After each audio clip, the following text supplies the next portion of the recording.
Hi, Cassie. It's been a while.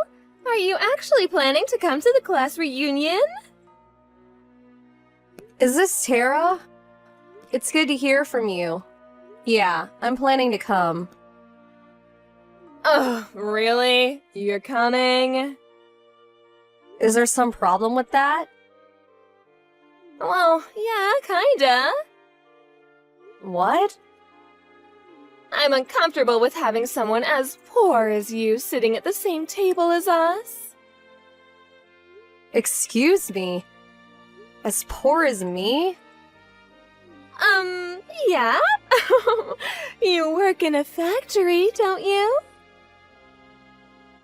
What does that have to do with being poor or coming to the class reunion? I know people have different definitions of wealth, but I'm not as poor as you think I am.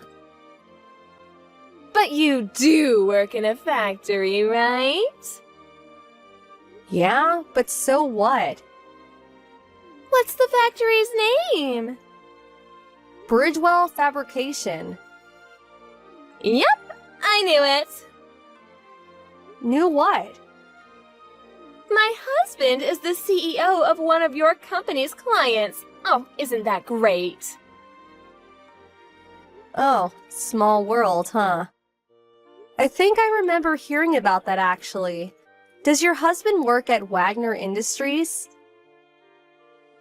Yes, that's the one. So you get it now, right? Get what? Are you really going to make me be this explicit? I guess I have no choice. I don't want to associate with your type. You're a poor loser. Well, Tara, I see you haven't changed a bit since middle school. Do you think you can act like an adult during the reunion, at least? Oh, why should I? Tara, you're 35 and acting like a teenager. Excuse me? Is that all you wanted? I'll see you at the reunion, Tara. Let's try and be civil to each other, okay? Bye for now. You really don't get it, do you? We are not the same class of human, Cassie. As a person and as a woman, I am superior to you in every way. Get it? You're a loser, Cassie, a loser. You may have duped the teachers and our classmates into thinking you were something special back in middle school. But this is real life now. I'll make sure you understand that the day of the reunion, so be prepared for that! Are you serious? You actually came? Even after I went to the trouble of warning you. Oh, it must be nice to be so blissfully unaware of your stature in life. It's so pathetic, I actually feel bad for you. You seem like you need another lesson. So, I'll take this opportunity to show everyone here that I'm a winner and you're a loser.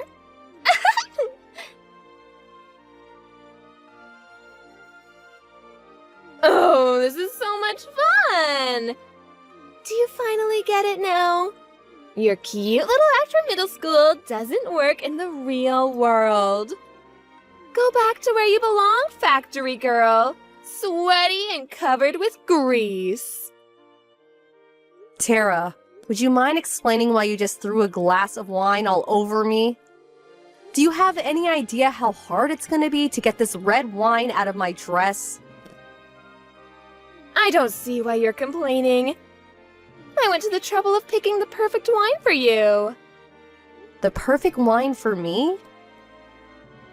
The bottle must have only cost $10. What difference does it make how much it cost? Ugh, yes, you wouldn't know the value of a fine wine, would you?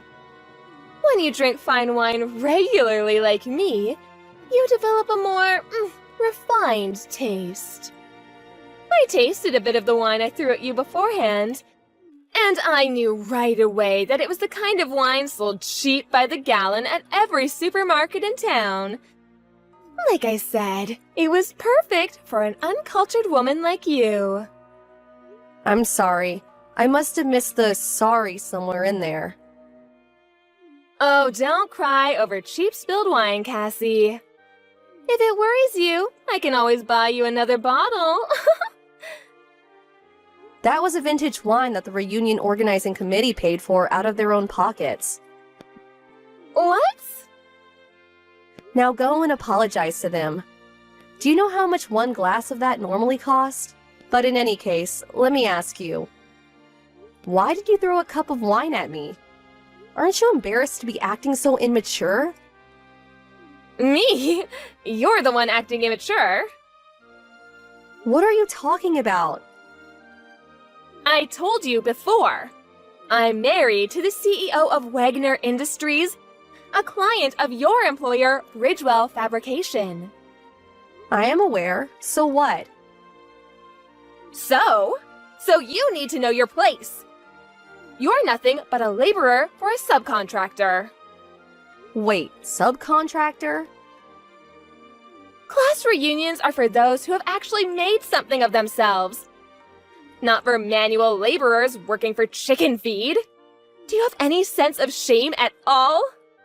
Everyone staring at you right now can see you for what you are, and you don't even realize it. How immature can you be? Do you even know what that word means? I'm pretty sure they're looking at you because you randomly decided to throw a glass of wine at me. In any case, this is a class reunion, not a poorhouse. Go home! Well, I suppose I am now covered in red wine, so I'll step out for a moment. But it's odd that you'd be so confident in your position as the wife of a CEO. It makes me think you're not aware of just what sort of position your husband's company is in. Oh, you're pathetic! You really don't know what you've lost, do you? Just go home to your subsidized apartment. You've already done enough to ruin the evening. I'll let you in on some important information. Oh, what information could you possibly offer me? How to apply for an EBT card? You seem to be under the impression that Bridgewell Fabrication is a subcontractor, but you've got it completely backwards. Backward? We're the prime contractor. Wagner Industries is a subcontractor. What do you mean? I mean, it's not like one of our companies is the boss of the other or anything. But man, executive wives are really all alike, aren't they? When will you start making sense? Your husband's company is going under. What? What is the meaning of this? My husband's company is going bankrupt because of yours? How dare you do this to my husband's company? Were you just jealous of me living the life you could only dream of? But first, you need to explain one thing to me, Cassie. How did you become the CEO of Bridgewell Fabrication?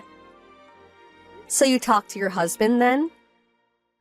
Explain yourself! I'll go slowly, okay? First, your story about my company being the reason for Wagner Industries' bankruptcy? That's not entirely accurate. Not entirely accurate? We do have Wagner Industries make some of the parts in our products. But, and I take no joy in saying this, Wagner's product quality has dropped significantly ever since the new CEO took over. It did? It's dropped to the point that it's starting to affect our products. So we decided to cut off the contract after this year. After that, it was a domino effect of other companies reaching the same conclusion. And ever since the other day, news has started to go around that Wagner Industries is filing for bankruptcy. Well, that's impossible. It's not just possible, it's the plain and simple truth. I did what I needed to do to protect the quality of my own company's products. It's nothing personal, just business. But then, wait, how did you become the CEO? You must have played some dirty trick to rise up the ranks that far. Nope, no tricks. It's a really simple story, actually.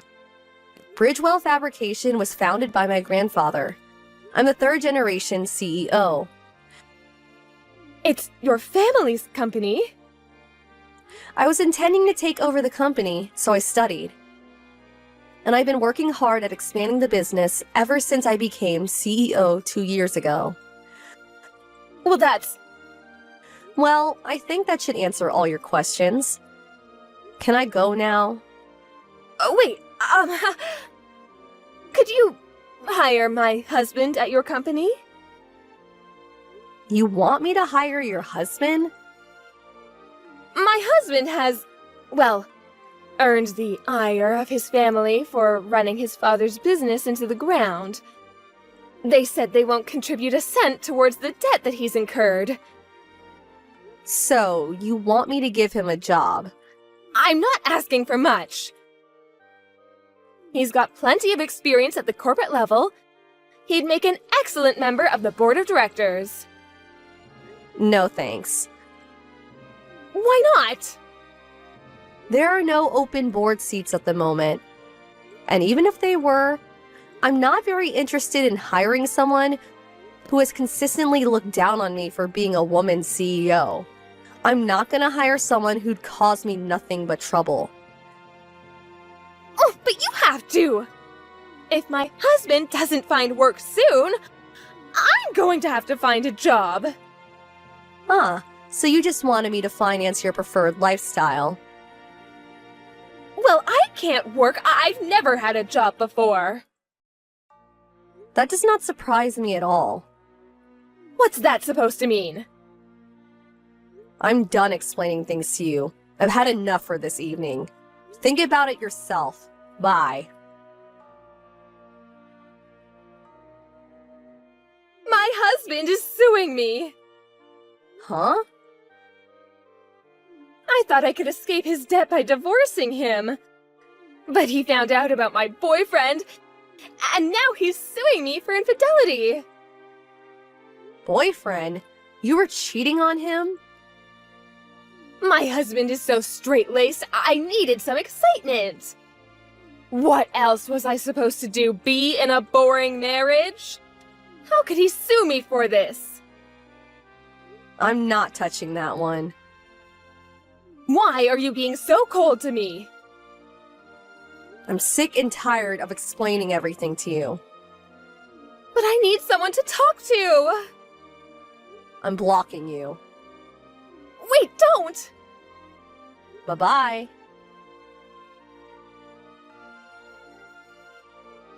Tara tried to avoid dealing with crushing debt by divorcing her husband.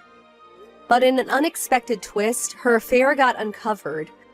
So now she went into debt herself to pay the damages to her ex-husband. Plus, their savings account was drained, so she didn't get a cent out of the divorce. As if that wasn't enough trouble for her, it turns out she still hadn't paid off some debts from when she was single. She's now up to her eyeballs in six-figure debt. She isn't on good terms with her own family. So she's finally getting a job, which is probably for the best. It seems like she's having a hard time giving up her pampered lifestyle, though. So it's no surprise that her spending habits are hampering her from being able to work her way out of debt.